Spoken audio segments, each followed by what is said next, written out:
પંચમહાલના ઘોગંબા તાલુકામાં 4 પગનો આતંક ફરી એક વખત સામે આવ્યો છે। બિરસા મુંડા સર્કલ નજીક દીપડાના આંટાફેરાથી લોકોમાં ડર।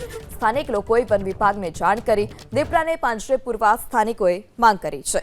ત્યારે દીપડાની લટારના આ દ્રશ્યો પણ સામે આવ્યા છે। વારંવાર ખોરાકની શોધમાં સ્થાનિક રહેણાંક વિસ્તારમાં જે વન્ય પ્રાણીઓ હોય છે તે ઘૂસી આવતા હોય છે। ત્યારે ફરી એક વખત દીપડાના આંટાફેરા સીસીટીવીમાં કેદ થયા છે। રાત્રિ દરમિયાન દીપડાએ કોઈ પર હુમલો નથી કર્યો। સમગ્ર મામલે વન વિભાગને પણ જાણ કરવામાં આવી છે। પાંજરું ગોઠવી અને દીપડાને પૂરવા સ્થાનિકોએ માંગ કરી। બિરસા મુંડા સર્કલ નજીક દીપડાના આંટાફેરાથી લોકોમાં ડર। સ્થાનિક લોકોએ વન વિભાગને જાણ કરી દીપડાને પાંજરે પૂરવા સ્થાનિકોએ માંગ કરી છે।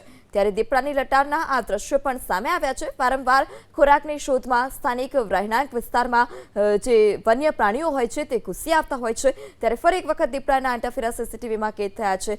રાત્રિ દરમિયાન દીપડાએ કોઈ પર હુમલો નથી કર્યો।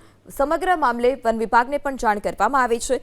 પાંજરું ગોઠવી અને દીપડાને પૂરવા સ્થાનિકોએ માંગ કરી।